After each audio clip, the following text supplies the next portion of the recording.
수백 년간 우리는 화성 표면에 무엇이 있는지 궁금해했습니다. 오늘날 우리는 궤도를 도는 우주선 함대와 지표면 위의 로버들 덕분에 지구 너머 어떤 행성보다 화성에 대해 더 많이 알고 있습니다. 거대한 협곡이 한때 물로 가득 찼다는 것을 알았고, 광대한 먼지 폭풍을 목격했으며 과거에 생명체가 존재했을지도 모른다는 흥미로운 흔적도 발견했습니다. 이 발견들은 모두 우리가 찾고 있던 것들이었습니다. 그런데 화성은 또 한 번 우리를 놀라게 했습니다. 최근 나사의 퍼시비어런스 로버가 완전히 예상치 못한 것을 포착했습니다. 탐지하도록 설계되지 않은 것을, 우리가 거의 포기했던 것을. 저 작은 지직 소리, 스피커에서 잭 케이블을 뽑는 것 같은 저 소리가 화성 번개의 최초 증거일 수 있습니다. 전용 탐사선을 보내도 수십 년간 단 한 번도 탐지하지 못했던 현상입니다. 왜 지금에서야 들을 수 있었을까요? 이것은 화성에 어떤 의미일까요? 그리고 미래의 유인 탐사에는 어떤 영향을 미칠까요? 오늘 우리는 화성으로 떠나 거의 무시될 뻔했던 아주 작은 소리를 추적합니다. 화성의 대기가 어떻게 작동하는지, 폭풍이 어떻게 형성되는지, 표면 화학은 어떤 구조인지, 그리고 인간이 언젠가 화성 표면을 안전하게 걸을 수 있는지에 대한 열쇠를 쥔 소리를. 화성 표면에 처음 착륙한 탐사선은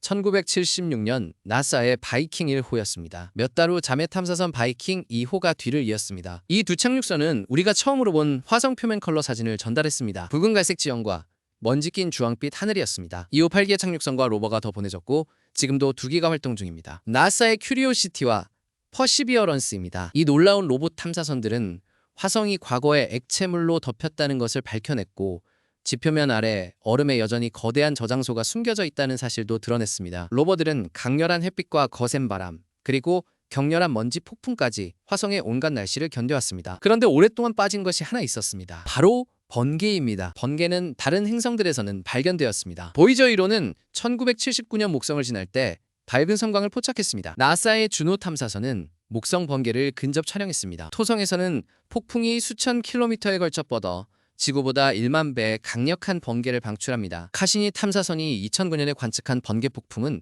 무려 8개월 동안 지속됐습니다. 하지만 이웃행성 화성에서는 지금까지 단 한 번도 번개가 탐지된 적이 없었습니다. 지금까지는요. 이 발견이 정말 중요한 이유는 번개가 단순한 기상현상이 아니기 때문입니다. 지구에서 번개는 대기화학에서 핵심적인 역할을 합니다. 번개는 폭풍 구름 내부의 얼음 입자들이 충돌할 때 형성됩니다. 입자들이 전자를 주고받으며 양전하와 음전하로 분리되고, 전하가 충분히 쌓이면 구름과 지면 사이의 공기가 더 이상 버티지 못합니다. 전기가 순간적으로 방전되며 번개 볼트가 터집니다. 이때 주변 공기는 순간 섭씨 27,000도까지 가열됩니다. 태양 표면보다 뜨거운 온도입니다. 이 에너지 폭발은 공기 중 질소와 산소 분자를 분해합니다. 분해된 분자들이 재결합해 질소산화물을 형성하고, 이 물질은 빗물에 용해되어 토양에 스며들어 식물이 자라는 천연비료가 됩니다. 번개는 또 오존을 생성해 지구를 자외선으로부터 보호하며 생명의 기원 자체에도 관여했을 가능성이 있습니다. 대기가스를 RNA와 아미노산 같은 유기분자로 변환시켰을 수 있기 때문입니다. 번개는 단순히 빛나는 현상이 아닙니다. 지구 자연 시스템의 핵심 요소입니다. 그리고 번개가 지구의 대기화학에서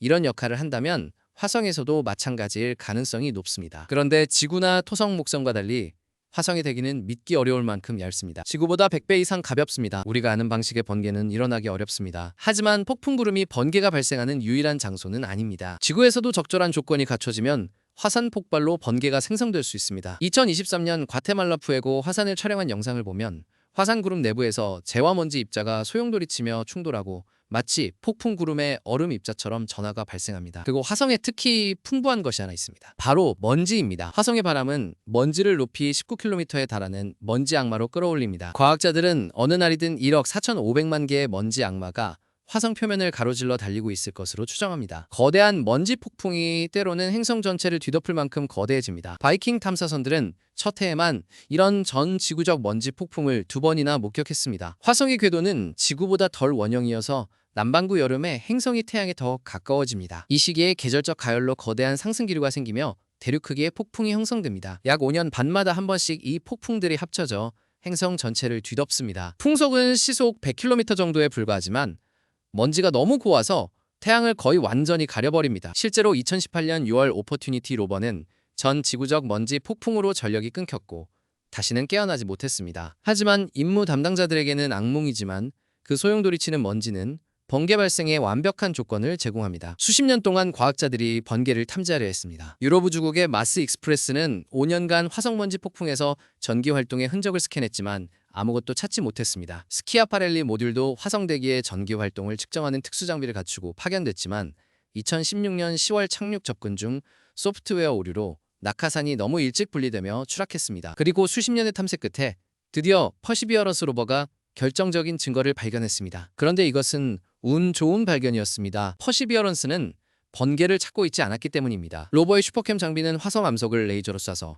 폭발에서 나오는 빛과 소리를 분석하는 도구입니다. 그런데 암석에서 튕겨나오는 소리와 함께 슈퍼캠 마이크가 이상한 지직 소리와 팝 소리를 포착했습니다. 프랑스 천체물리학 연구소의 바티스트 쉐드가 이끄는 팀이 슈퍼캠 마이크의 거의 45개월치 데이터를 꼼꼼히 분석했습니다. 화성 시간으로 2년, 지구 시간으로는 약 4년에 걸쳐 55개의 음향 파범을 발견했고 대부분이 폭풍이나 먼지 악마 안에서 기록된 것이었습니다. 2025년 11월 네이처즈에 발표된 논문에서 쉐드 팀은 가능한 대안들을 체계적으로 검토했습니다. 번개 방전이 로버 자체에서 왔을 가능성은 어떤 알려진 로버 소음과도 일치하지 않았습니다. 먼지 알갱이가 마이크에 충돌했을 가능성은 전자기 간섭을 설명할 수 없었습니다. 팀은 지구에서 화성 폭풍의 조건을 직접 재현했습니다. 슈퍼캠 장비 복제본으로 입자들을 마찰시켜 정전기를 발생시킨 뒤 마이크가 감지하는 소리를 기록했습니다. 결과는 퍼시비어런스가 들은 전자기 스파이크와 놀랍도록 유사했습니다. 모든 데이터를 분석한 끝에 팀은 결론을 내렸습니다. 55개의 파붐은 화성의 번개 방전으로 가장 잘 설명된다고 2026년 2월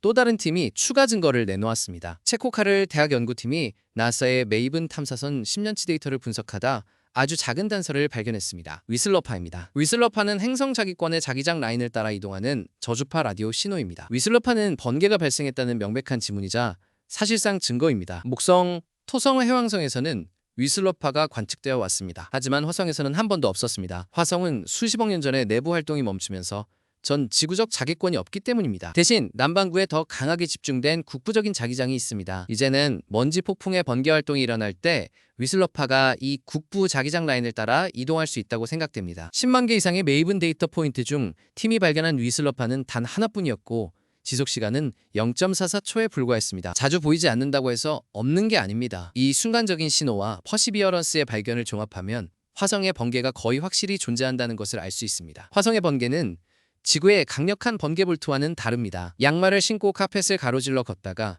금속 손잡이를 잡을 때 느끼는 정전기에 더 가깝습니다. 하지만 수많은 폭풍과 먼지 악마가 지표를 가로질러 날뛰는 상황을 감안하면 수백만 개의 작은 정전기 방전이 지금 이 순간에도 일어나고 있을 가능성이 높습니다. 먼지가 전기를 띠면 바람이 더 쉽게 들어올릴 수 있고 입자들이 뭉치는 방식도 달라집니다. 따라서 번개는 화성 날씨의 산물일 뿐 아니라 폭풍 자체를 구동하는 요소이기도 합니다. 번개의 존재는 오래된 수수께끼도 풀 수 있습니다. 화성의 산화 화학물질이 어디서 왔는가 하는 문제입니다. 화성은 반응성이 강한 물질인 산화제로 가득합니다. 새로 발견된 전기방전이 그 메커니즘을 제공할 수 있습니다. 화성 번개는 지구 번개보다 훨씬 약하지만 여전히 분자를 분해하고 새 분자를 만들기에 충분한 에너지를 가집니다. 화성에 풍부하게 발견되는 과산화수소와 과염소산염이 그 결과물일 수 있습니다. 이 강한 산화제는 유기 분자를 빠르게 파괴해 표면을 생명체가 살 수 없는 화학적 살균 상태로 만듭니다. 화성에서 생명의 증거를 찾으려면 미래 탐사는 표면 아래 보호된 암석과 퇴적물을 목표로 해야 합니다. 먼지가 전기를 띠면 끈적해집니다. 화성에서 대전된 먼지는 로버 표면에 달라붙어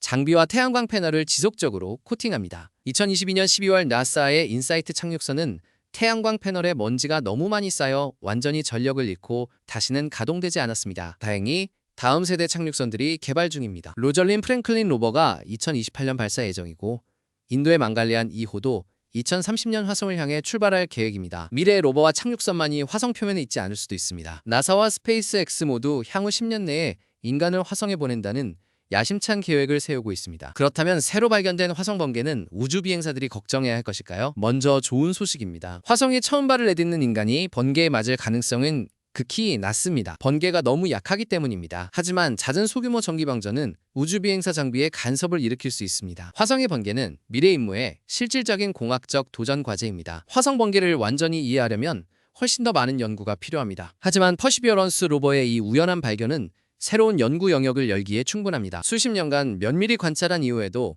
화성은 여전히 우리를 놀라게 합니다. 로버들이 다음에 무엇을 발견할지 누가 알겠습니까?